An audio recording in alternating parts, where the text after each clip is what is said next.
ये आंधी मेरे पिता का सबसे पसंदीदा घोड़ा है। जो कोई भी इस घोड़े की पीठ पर बैठकर इसकी सवारी करेगा, मैं उसे नकद 1 करोड़ रुपए इनाम दूंगी। और अगर वो इसकी पीठ पर बैठकर इस मैदान के 3 चक्कर लगा लेगा, तो मैं उसे 1 करोड़ रुपए भी दूंगी और उससे शादी भी करूंगी। लेकिन याद रहे, अगर वो नाकाम हुआ तो उसे हमारी हवेली की जमीनों पर 10 साल तक बिना मुआवजे मजदूरी करनी होगी। है कोई जो ये चैलेंज कबूल करे?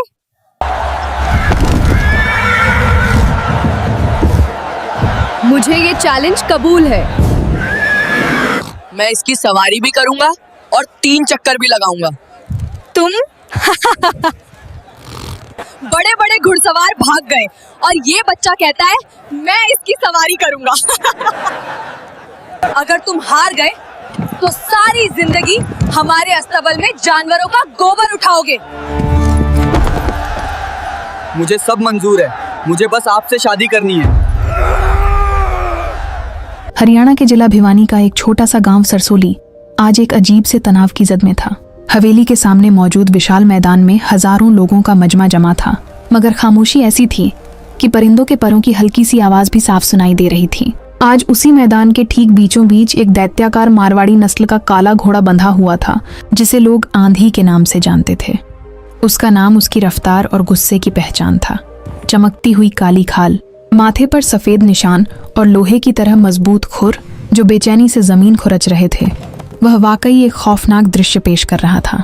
मैदान के एक किनारे पर लकड़ी के ऊंचे स्टेज पर गांव के सबसे बड़े जमींदार की इकलौती बेटी नंदिनी देवी बैठी थी।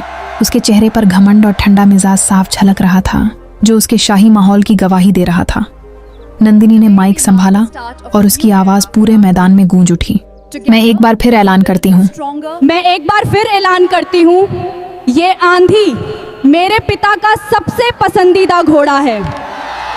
जो कोई भी इसकी नंगी पीठ पर सवार होकर इसे इस मैदान के 3 चक्कर लगवा देगा, मैं उसे नकद 1 करोड़ रुपए इनाम दूंगी और उसके साथ शादी भी करूंगी। लेकिन याद रहे, अगर वह नाकाम हुआ तो उसे हमारी हवेली की जमीनों पर 10 साल तक बिना किसी मजदूरी के काम करना होगा। है कोई ऐसा बहादुर? इस ऐलान के साथ ही मजमे में सरगोशियां शुरू हो गईं। 1 करोड़ की रकम इस देहाती इलाके के लिए इतनी बड़ी थी कि कई पीढ़ियों की तकदीर बदल सकती थी। और पहली बार ऐसा ऐलान हुआ कि वह शादी भी करेगी। ये सुनकर लोग बेहद हैरान रह गए, मगर आंधी की वहशत देखकर बड़े बड़े सवारों का खून सूख चुका था। वह कोई आम घोड़ा नहीं था, बल्कि गुस्से का एक तूफान था, जो अपने करीब आने वाले हर इंसान को जोरदार लात मारकर दूर फेंक देता था। इसी मजमे के सबसे आखिरी कोने में एक टूटी फूटी दीवार के सहारे 14 साल का लड़का करण खड़ा था। उसके मैले कुचैले कपड़े और पैरों में टूटी हुई चप्पल उसकी गरीबी की साफ निशानी थे। उसके हाथ में प्लास्टिक की खाली बोतलें थीं, जिन्हें वह पूरे दिन गलियों से इकट्ठा करता था, मगर उसकी नजरें बोतलों पर नहीं, बल्कि उस खतरनाक घोड़े पर जमी हुई थीं। पास खड़े नाई रहीम चाचा ने तरस खाते हुए कहा, बेटा करण, ये तुम्हारे बस की बात नहीं है, अपनी जान खतरे में मत डालो। करण ने एक गहरी सांस ली। उसके दिमाग में अपनी माँ का चेहरा घूम गया, जो शहर के सरकारी अस्पताल के जनरल वार्ड में जिंदगी और मौत की जंग लड़ रही थी। उसे डॉक्टर के वो शब्द याद आए, बेटा, तुम्हारी माँ के दिल की नली बंद है। कल सुबह तक 1 लाख रुपए का इंतजाम नहीं हुआ तो हम कुछ नहीं कर पाएंगे। करण के पास 1 लाख तो दूर 100 रुपये भी नहीं थे। उसने आसमान की तरफ देखा, फिर अपने मरहूम बाप को याद किया, जो कभी इसी हवेली के अस्तबल में सबसे माहिर साइज हुआ करते थे। उसके बाप अक्सर कहा करते थे, बेटा, घोड़ा कभी बेवफा नहीं होता, वह सिर्फ अपने सवार का डर महसूस करता है।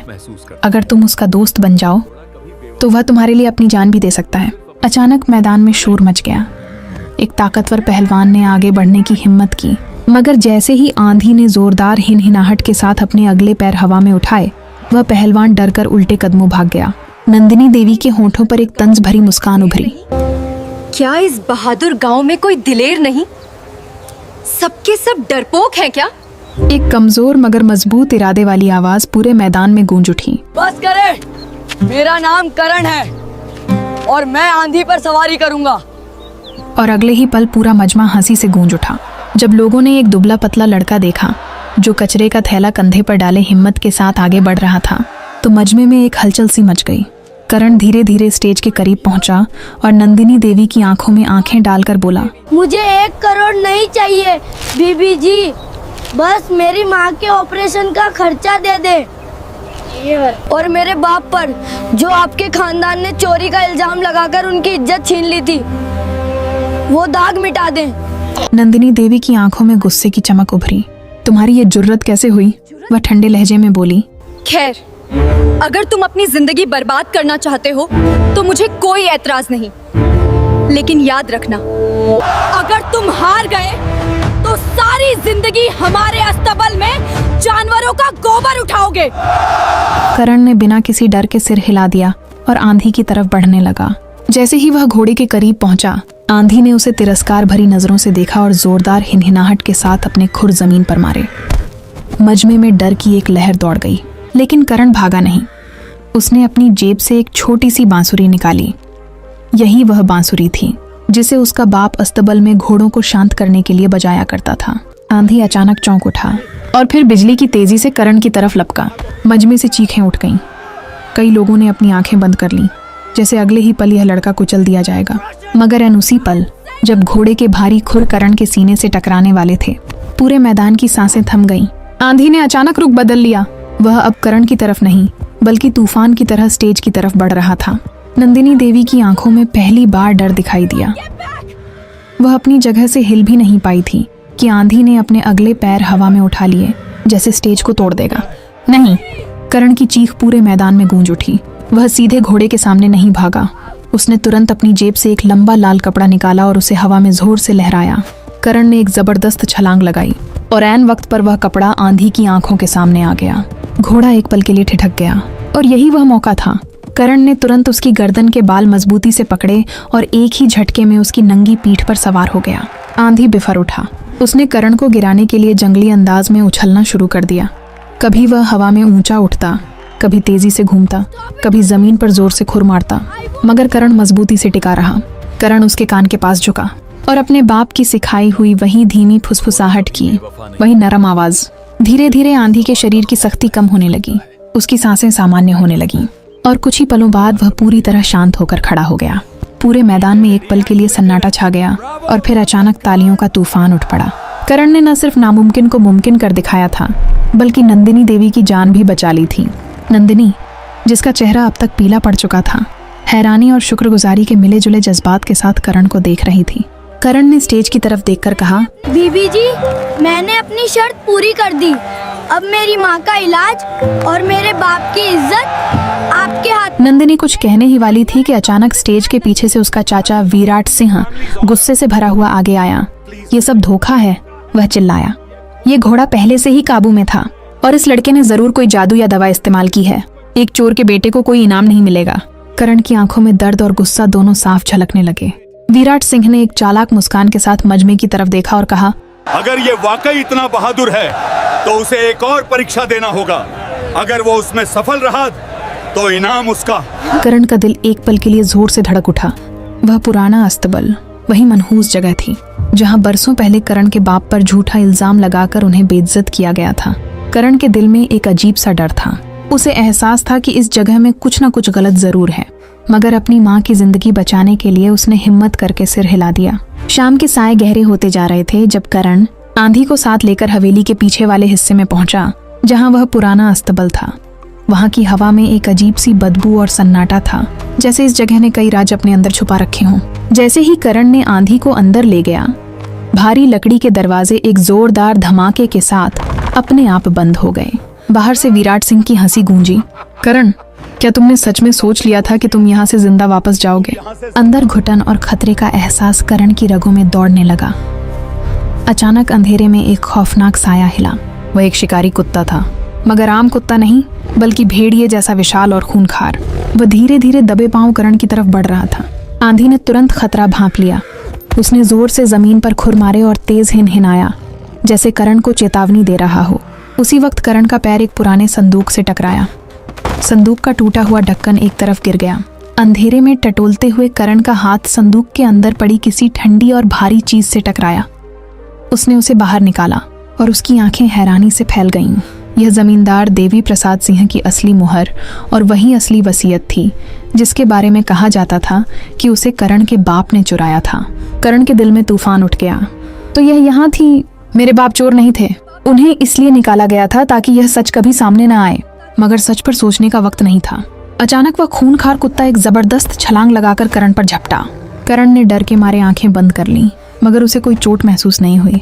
जब उसने आंखें खोली तो देखा कि आंधी उसके सामने एक मजबूत ढाल बनकर खड़ा था। घोड़े ने अपनी पिछली टांग से पूरी ताकत के साथ कुत्ते के जबड़े पर वार किया और वह दूर जा गिरा। बाहर खड़ा विराट सिंह चिल्लाया, खत्म कर दो इसे, चीर फाड़ दो इस कचरा बीनने वाले को। अस्तबल के अंदर अब एक भयानक लड़ाई शुरू हो चुकी थी। एक तरफ खूंखार कुत्ता था और दूसरी तरफ वफादार आंधी। करण ने वसीयत को मजबूती से अपने सीने से लगा लिया और इधर उधर रास्ता ढूंढने लगा। तभी उसकी नजर दीवार के एक छोटे से छेद पर पड़ी। उसी पल उसे समझ आ गया, विराट सिंह ने यह सब सिर्फ उसे मारने के लिए नहीं बल्कि सबूत मिटाने के लिए किया है। अचानक करण ने ऊपर देखा। अस्तबल की छत से धुआं उठ रहा था। विराट सिंह ने बाहर से आग लगा दी थी। आंधी, हमें तुरंत यहाँ से निकलना होगा, नहीं तो हम जिंदा जल जाएंगे। करण घबरा कर बोला। आग तेजी से लकड़ी के खंभों को अपनी चपेट में ले रही थी। कुत्ता, जो अब घायल हो चुका था, आग देखकर डर के मारे एक कोने में सिमट गया। मगर आंधी ने हार नहीं मानी।